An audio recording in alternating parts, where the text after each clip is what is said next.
Good morning. Good morning. Good to see you all. Thank you so much for coming. This is Build Beyond You. I guide you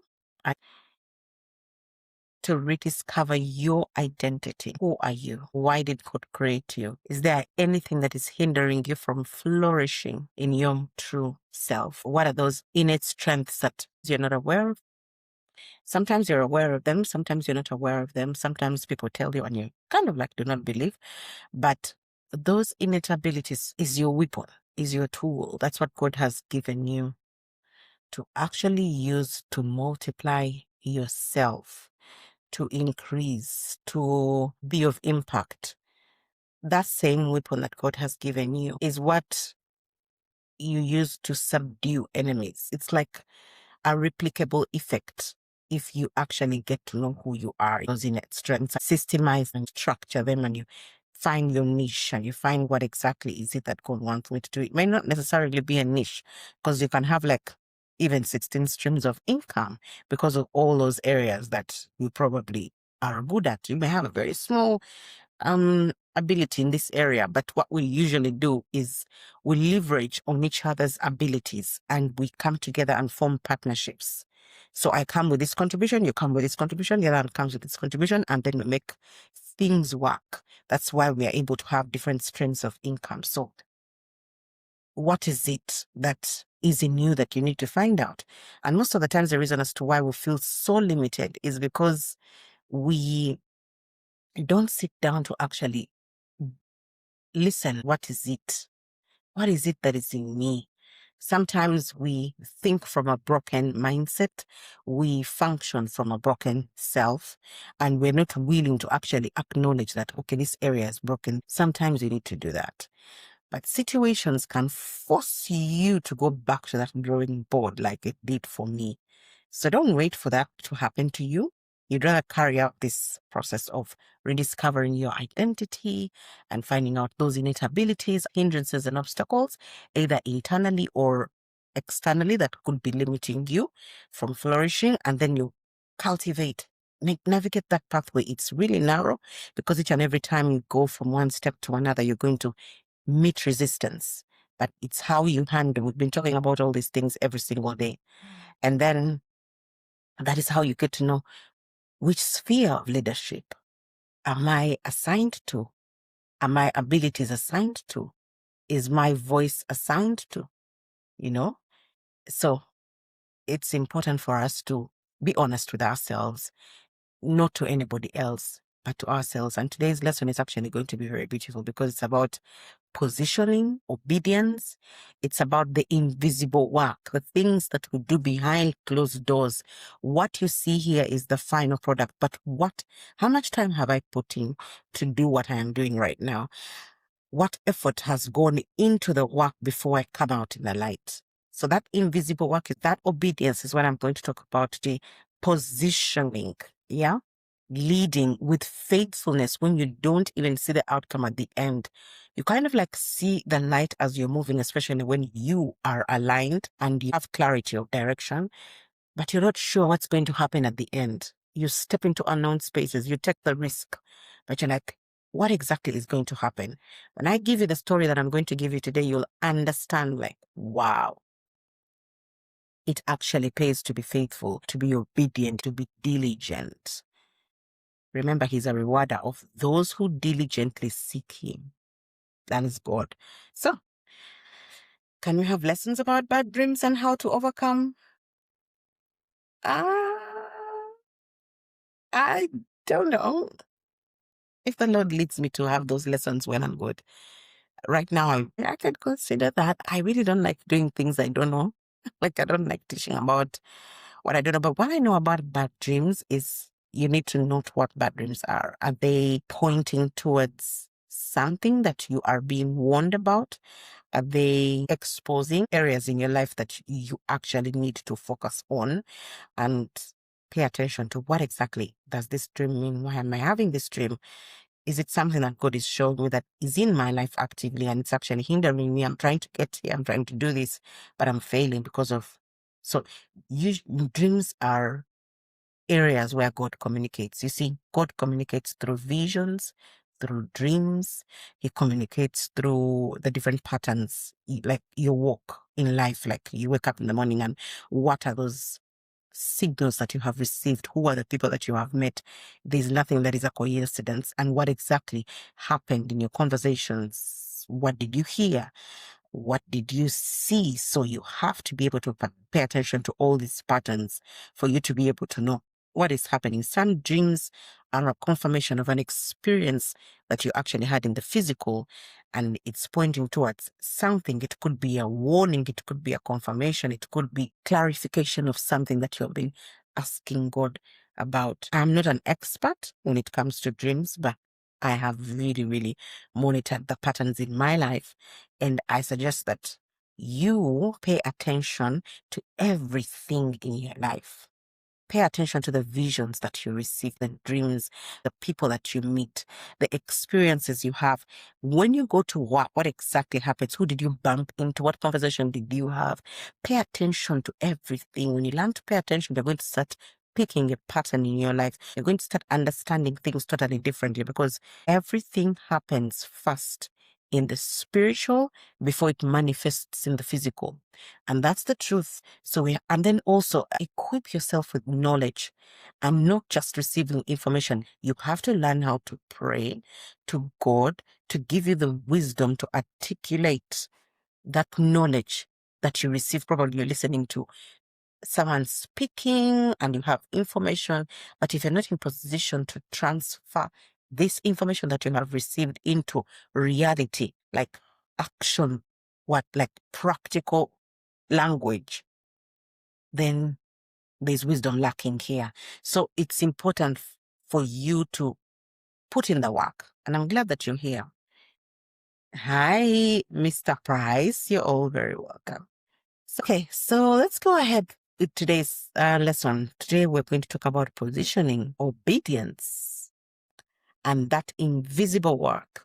We need to learn how to live with faithfulness, even when we don't see the outcome. That is what I'm going to be talking about today. So stick with the flow. I usually explain what exactly this topic is about. I give you context, and then after, I ask you to get your pens and your papers. Right now, I'm going to ask you get them now, so that when we get to the questions, you're not panicking to get your pens and papers. This is for your own good. These reflective questions that I ask you is for you to go back and ask yourself, your inner man. Separate you from the other inner person and let you, the physical, ask the other person these questions. So get your pens and papers and get ready.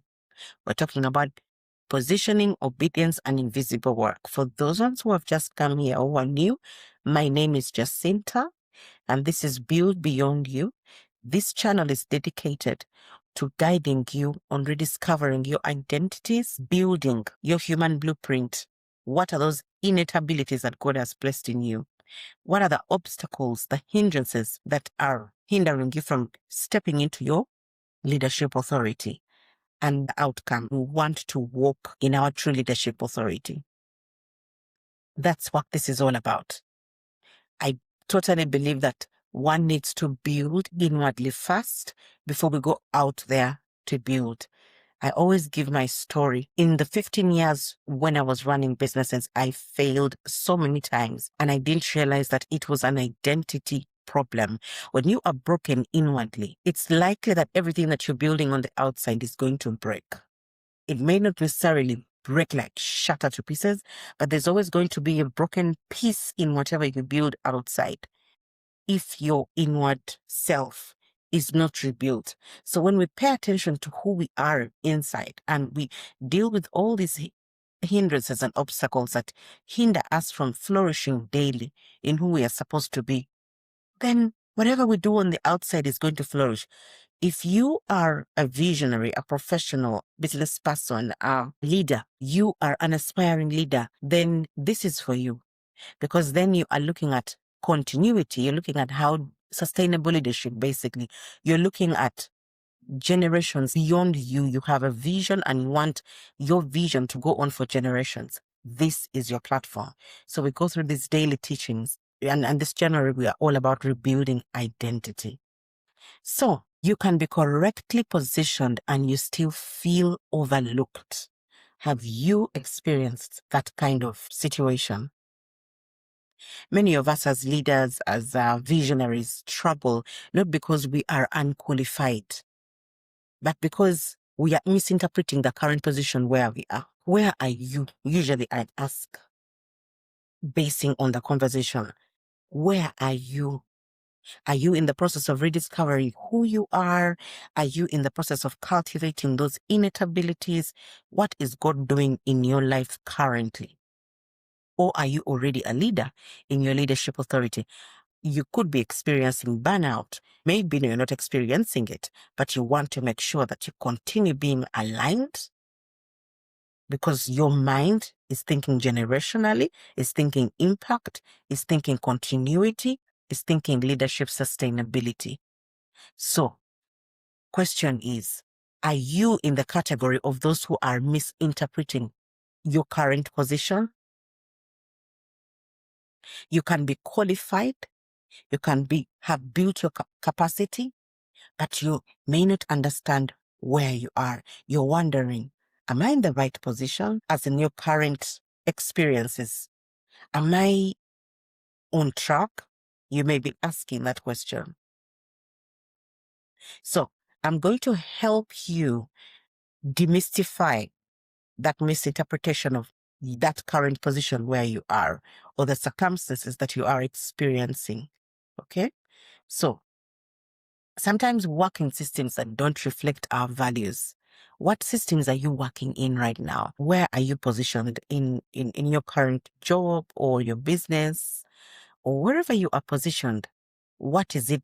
Where are you positioned exactly that is not reflecting your values? Let's say you're saying, I'm a Christian and I have been placed in government. I'm working for these leaders and they're not Christian. But do you think it's a mistake that God has placed you in that position?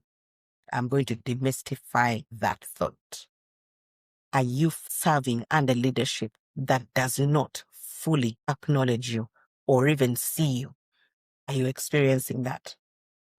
Are you carrying responsibility and you're feeling like, I'm doing all this work, but I'm not even recognized? Are you experiencing that? Are you being asked to follow guidance, but it doesn't even make sense to you? Especially those who follow God and you're being given instructions, do this, go there, sit, stand, do this. And then you're asking yourself, for what? You don't see, it doesn't make sense to you. Are you experiencing that kind of guidance?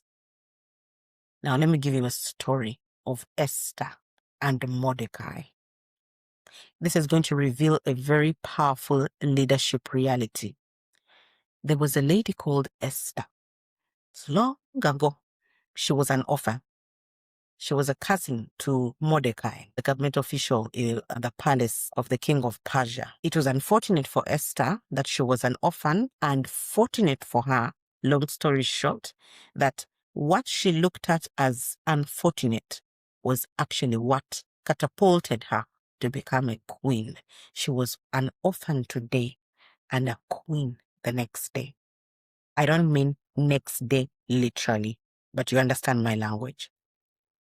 What looked like a disadvantage to her at that particular time was actually what God used to place her into a palace to become a queen.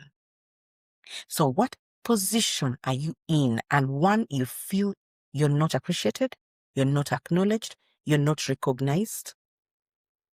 Right now, you may be carrying, you may be a father, you may be a mother, you may be a parent, you may be a teacher in school, whatever job that you're doing right now, and you feel you do everything, you are faithful, you are obedient, you are very loyal to your bosses or to your family, but you feel like no one appreciates you. That was the position of Esther and Mordecai. Mordecai was a government official at the gate. There was an assassination plot at some point, and Mordecai actually saved the king and made sure that that assassination did not take place. But he was not rewarded at that particular point. He was not recognized. The king actually never even got to know. In that time when that was happening, Mordecai could have as well said, This no one is recognizing me, no one is appreciating me, let me just walk away. He did not. He remained faithful and obedient, serving a pagan king. The topic today is positioning, obedience, and invisible work. Do you realize that whatever Mordecai did for the king, saving him from an attempted assassination, was work done without recognition at that particular point? He was actually doing his job, but he could have afforded to say, he's even pagan, I'm not going to do anything about it. But he said no. He was faithful. His values were actually expressed in action without anybody seeing. And God is a rewarder of those who diligently seek him. Esther was obedient to Mordecai. He told her, don't conceal your identity. That is one. For those who don't understand the story, I am just being very brief about it because I need to go on with this lesson today. But I want you to understand where I am coming from with this topic, positioning, obedience, and invisible work. Esther was Mordecai's cousin. Mordecai was older than Esther. Esther lost her parents, and Mordecai took her on in his home, took care of her, raised her, groomed her character. And when the time came for the king, the officials were like, actually, the king's council advised him, we have lost in battle. You're very disappointed. Just go and get virgin girls and bring them in the palace, and let's choose a wife for you from there. Of course, the council was a young council, like the Gen Zs who are here. Definitely, their mindsets were not thinking about the heritage of the queen to be. They were not thinking about infiltrating the royal bloodline. They were thinking about get a hot babe out there, let her come and get virgins, let them come, and, we choose from there who is going to make you happy. He had just fired his wife out of the palace. She didn't do what he wanted. So anyway, long story short, Esther obeyed Mordecai. She didn't conceal her identity. Esther obeyed Mordecai. He told her, you're here for a purpose. She listened. Even after she became queen, she was still obedient to Mordecai. Are you seeing there's something you're going to learn today? 3, Mordecai remained faithful at that gate, even when he wasn't recognized, when he saved the king from an assassination plot. Yeah? Mordecai still remained faithful to God, not to anybody else, doing what God was asking him to do, because the Jews had been released. Was he a Jew? Was he a Benjamite or something? They had been released from captivity, and he could have afforded to say, we have been released. Let me go back to where I come from. But he decided to remain faithful in service to a pagan king. So where are you positioned? Now, let me start my class. Do you kind of have an understanding of where I'm going with this leadership reality that I have given you that actually happened in reality?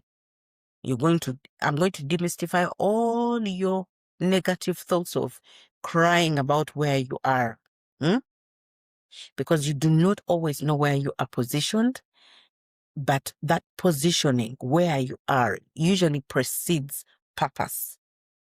We want to know, what is my purpose? Why did God create me? Where are you?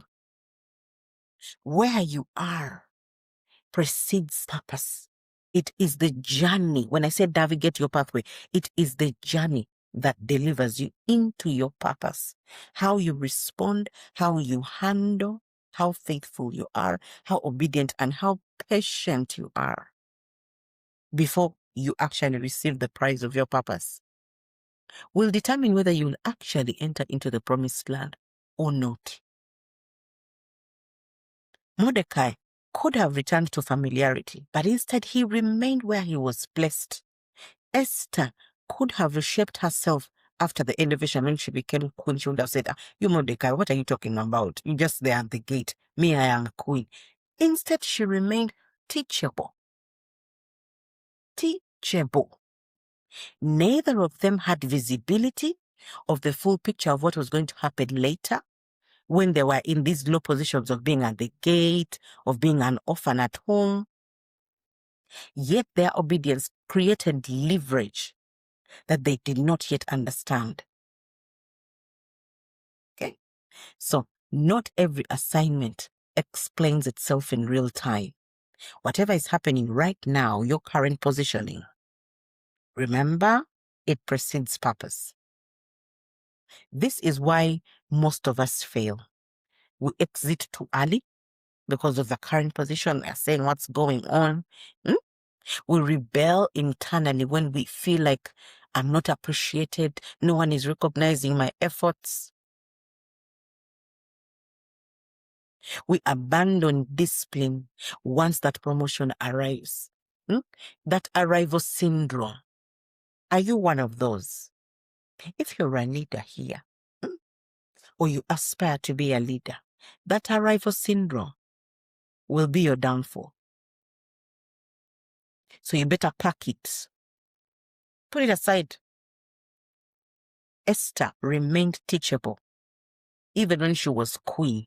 We usually mistake silence for irrelevance. When you don't know what's going on, you're not hearing from anybody, what is happening right now, you're mistaking it for irrelevance. That silence is actually very powerful. It is orchestrating your authority to be your future authority that you're going to step into. And the most critical work usually happens off stage. Whatever happens, like I'm here now, talking about discipline, I'm talking about positioning, I'm talking about obedience, I'm talking about alignment. Do you know how I slept? Or do you know how many hours I slept? Or the work that I put in? Not even I, or the warfare that I go through before I deliver this message. So if you have been experiencing these, you're not alone. That is assignment for you. It comes with a weight. So I feel for people who try to compete with, or who try to put their mouths on leaders, and you be there and you talk about Trump and you talk about who and do you know the weight of being in those positions? You better think twice before you open your mouth about any leader. That I'm giving you free advice because it will work against you so badly. Be careful with what you say. Yes, Mr. Price, assignment comes with responsibility. That is so true. So we are going through the reflective session. Do we have our pens and papers? Remember, I always tell you, come with your pens and papers. For those who are new, let me introduce myself. My name is Jacinta. This is Build Beyond You. This channel is dedicated to guiding you how to rediscover your identities, to rebuild your human blueprint. That is, what are those innate abilities God has placed in you, and what are the obstacles and hindrances that could hinder you from flourishing in your true identity? And then what is the ultimate? We want to step into our true leadership authority. Everyone is assigned a leadership sphere, whether in government, media, entertainment, business, which is commerce. Everyone has an area that God has assigned them based on what He has placed in you. So if you're aspiring to be a leader, or if you're a leader, we deal with issues to do with burnout. Why are we experiencing burnout? What we try to do is to go back to our identities and look at what are those broken pieces that we need to deal with. Okay? So we first rebuild inwardly before we go out there to build, whether we are employed, whether we are self-employed. We first build inwardly. It's very important for you to first repair all the brokenness in you before you go out there. Okay? Always say my story. I was a leader who received authority, access, acceleration, and a lot of money with a broken identity. It worked to my disadvantage, but I didn't know what I knew right now. I realized that all that was positioning, which I'm talking about today, I was being positioned to fail, okay? And then understand clearly that if your identity is broken, whatever you build out there, there's going to be a broken piece of you in whatever you do out there. So better to build inwardly than go out. So do we have our pens and papers? Question 1. Where are you currently positioned? Professionally, relationally, environmentally. Where are you currently positioned? Where are you currently positioned? Question 2. Are you trying to rush visibility instead of mastering faithfulness? Are you by any chance trying to rush visibility instead of mastering faithfulness? I've given you Mordecai's story. He was at the gate. He was a government official. No one knew about him. Saved the king from an assassination attempt. He was not recognized, not thanked. Nothing happened in the moment. But he still remained faithful. What was he doing? He was mastering faithfulness. Now, the last part of this session is actually very interesting. So stay put. So are you trying to rush visibility or are you mastering faithfulness? The third question, have you confused obedience with passivity or pride with progress? Have you confused obedience with passivity or pride with progress? Are you honoring, the fourth question, are you honoring guidance even after promotion or only before it? Like I say, Esther was teachable. Even after she became queen, she remained faithful and teachable when it came to her cousin Mordecai. So, are you honoring guidance even after that promotion? Or do you only honor guidance before it? But let me be very specific about the guidance I am talking about. There are people that God has ordained to guide you. Not everybody speaks into your life. There are people who feel some entitlement. You better be wary of them. Yesterday I talked about how Jesus called them brood of vipers. The Pharisees used to follow Jesus around everywhere. Do you know why they were following him? All they wanted to do was to see what he was doing, what was going on. They just wanted to be updated by everything to do with Jesus, so that they can look for faults, so that they can be updated. Instead of focusing on themselves, they were or listening to what he was telling them. They were just focusing on where is he going wrong, questioning whatever he was doing. That is a satanic personality. So don't confuse this satanic behavior of anybody who just wants to get updates from you so that they can go and use it against you. Or you need to discern. Yesterday we talked about discernment. You need to discern who is around you. Some people are around you to gather information. Some people are around you to compete, to compare, or to pull you down, or to bring you back down to the level where you are. You need to focus and avoid these distractions. Okay? So, honor the guidance that God has placed in your life. Not everybody is supposed to speak into your life. You have to discern that. Don't have false humility of like, but then how are they going to feel? Don't people please. I'm telling you things that will lead to your downfall. Trust me on this one. You have an assignment, you have destinies that are attached to you, and that leadership is tough. It's tough. It's not for people who are going to be like chicken. If you're going to be like a chicken and always bend, always please, always what, it's going to be tough on you. It will become a thorn in your flesh. Yes, I'm giving you reality.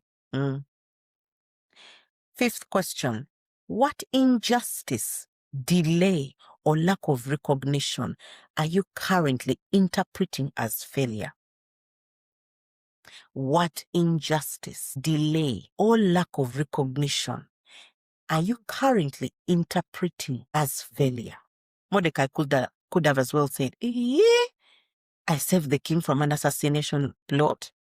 What level of injustice is this? I'm not even recognized. And delay did not mean denial for Mordecai. So what injustice, generational curses, or delay, stagnancy in your life, or the promotion has delayed, or you've not been recognized at work, are you currently interpreting as failure? Told you, your current position precedes purpose. So that current season that you are in, what if it's preparing you for leverage you don't see it? Leadership maturity is revealed in how you behave when the reward is delayed. Is the reward delayed? It could be that it is delayed, but this is going to reveal how mature you are as a leader. Enough about the questions. I know the questions sometimes bring a bit of tension, but it's for your own good. Sometimes you need to be stretched for you to grow. Let's go to our structured learning now. This is the last part of the session.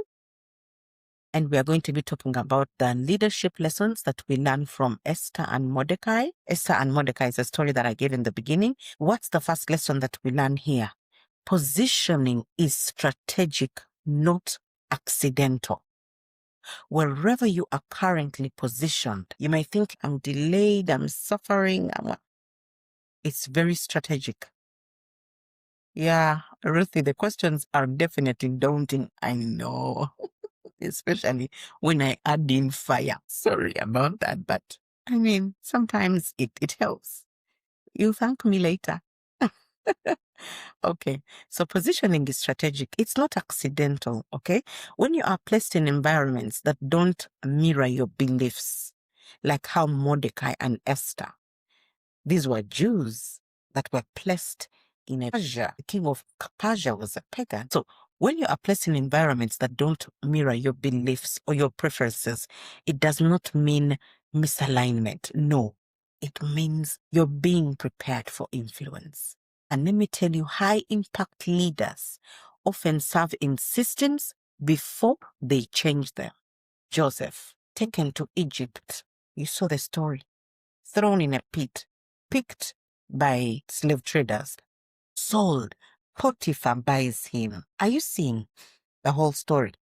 He enters Potiphar's home. See how God is so hilarious. Potiphar's wife says, hey, he was trying to rape me or something like that. He's thrown into prison. All this is God orchestrating Joseph's journey. What happens in the prison? He's a leader in the prison. He's being trained. He's being strict. So many things are happening. Long story short, Joseph becomes a governor in Egypt. So high impact leaders often serve in systems before they change them. Did Joseph change the story of Egypt or did he not? He did. But do you see where he came from? The pit to a governor. And he was serving Pharaoh in Egypt. So where are you positioned? Stop complaining. In other words, high impact leaders often learn governance before they exercise authority. Now, we know we love authority, we love power. But do you remember when we talked about identity governance? What are those systems and structures that you have built around your own identity before you even think of wanting to set rules and laws and govern a whole system of a nation or a company or your own business? Have to learn governance before we exercise any authority. And the governance that we first learn is our own identity governance before we get out to start learning governance of this system, this business, this country, this one. Let's start with us. Let's first build inwardly, then go out. It's going to be easier. Have you set those rules? Have you set those boundaries, those laws, those values around you, your identity? So first learn identity governance, and then you can exercise authority out there. High impact leaders often observe before they intervene. Now, where you are currently positioned, it could be that you're in a position to observe everything that is going on before you're placed into a leadership position. You're going to lead people when you don't even know how they are, who they are. Do you realize Joseph was placed in prison? He understood people's personalities, how Egyptians work, how they sleep, how they what. He was positioned there to understand the culture, the tradition, before he could even lead them. And how best to understand the ones at the lowest level, prison. So, the first lesson, positioning is strategic. It's not accidental. Where you are currently positioned is not an accident. You are being prepared for that leadership authority that you're so interested in. Remember, we rediscover identity, cultivate those innate abilities before we step into that true leadership authority. So do you see how it works? Observe before you intervene. Observe before you change systems. Observe before you implement that vision that God has given you. Yes, Mr. Price, imagine being in prison 9 years. Lesson 2, obedience is a leadership skill. Obedience is not submission without thought.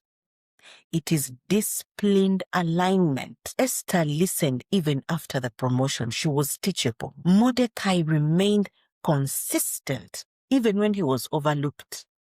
So authority without discipline will eventually collapse. I kept giving you my story. I got access. I received authority, money, contracts. The business was running very well. Guys, the identity was broken. What happened? That authority collapsed. So build inwardly before you go out there to build. It will collapse if it doesn't have discipline. So that second lesson, mark it. Obedience is a leadership skill. The third lesson, identity must remain stable before and after elevation. Esther did not change her posture when that title changed. That's a very rare and powerful trait when you remain teachable. Do you know why we fail as leaders? When promotion comes, our ego is inflated. You stop even listening because you're now successful. In Luganda, we say, Toina chongamba. That is Luganda. That's my language. Visibility erodes humility. You stop being humble because now you're known, because now you're visible. Be humble. Remain teachable. Don't stop listening. Don't stop learning. I upload the video. You have a lot to write. Okay, I will upload it on YouTube today. Before the end of the day, I will upload it. I promise.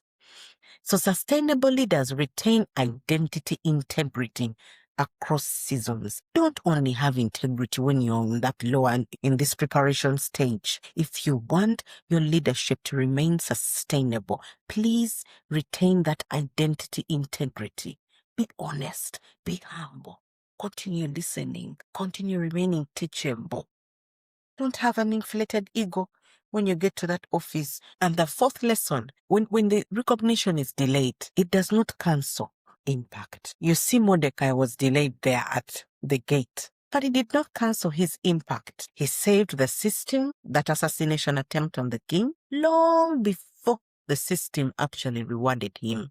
Because later, Mordecai was remembered and was rewarded. So delayed recognition often amplifies that future authority. Right now, you may feel you are positioned in a way that no one is seeing you. Trust me, something is cooking in the pot. There was a guy called Mephibosheth. I hope I'll pronounce it properly. Jonathan's son. David the king said, but my friend Jonathan was so nice to me. How can I remember him? Mephibosheth was there, crippled. He came from being crippled, unrecognized, into the palace on a table. He didn't do anything. He didn't earn it. He didn't work for it. He didn't, nothing. But his father was a faithful friend of David. And Mephibosheth earned himself a seat at the king's table just because of his father. So, when you leave too early, you may erase the moment that is designed to elevate you. Don't leave too early. Wherever you are being positioned for an elevation. You are being positioned for purpose. Hang in there. The fifth lesson is faithfulness creates long-term leverage. What looks as silence right now is often strategic accumulation. You're feeling like things are not moving. You're feeling like you're delayed. You're feeling like it's silent, but trust me, it is strategic accumulation. Influence grows when you remain consistent without applause. Just remain consistent with what God has asked you to do. Honor the process, even when you don't see the end, even when it's not clear to you. Just honor the process that you're going through right now. Trust that positioning, even when you're not receiving any validation from anybody. The things I am telling you are not very easy things. I had to learn through experience. Tried to seek validation here and there. It didn't work. So I had to learn to honor the process. I had to learn to be consistent with what God had asked me to do. I had to learn to trust the position where God has put me without any validation from anybody. And guess what? I am happy now. But it's not about me. I'm just using myself as an example because I speak from experience. I'm closing. 1, you don't need full visibility to remain faithful. 2, you don't need immediate reward to remain disciplined. In other words, remain faithful. You don't need certainty to remain aligned. Remain aligned. You will see that certainty. You will see that authority. Your responsibility as a leader is not to know everything. It is to remain faithful to the position that you are given until that purpose is revealed to you. Now, have you registered for 29th and 30th? That's where we're going to go deeper. I have to stop, Dagaras. That's a nice one. It's food for the brain. Thank you. But Douglas, you said it's even late. You said you have to go to bed. It's now 2 a.m. already where you are. Laker, you find this video on YouTube, Build Beyond You. Yeah, Build Beyond You. Same as TikTok name. So register for the 29th and 30th. We're having a virtual experience. We're going to have an identity reset. Let's dismantle all those obstacles that have been hindering you from stepping into your true leadership authority. And let's see how we get aligned. How do you register? There's a link, either TikTok or YouTube. In my videos, in the descriptions, you'll find a link. You can register and also click on payment. Thank you, guys. I really do appreciate your time. I appreciate the fact that you've been available till the end. Thank you for being faithful to yourselves and faithful to this channel. You need a physical. Yes, we do have physical slots. If you want to be available physically, we do have a few slots for those who want to be present physically. Prepare and be available for those 2 days. So, as usual, be fruitful, multiply, subdue, replenish, and dominate. Be kind, encouraging another person, being the light out there. Thank you, guys. I love you. And see you tomorrow. Friday, Monday to Friday. So tomorrow is the last day. See you, Mr. Price. See you, Dagaras. See you all. Thank you all. Ruthie, thank you all. I love you. Bye-bye.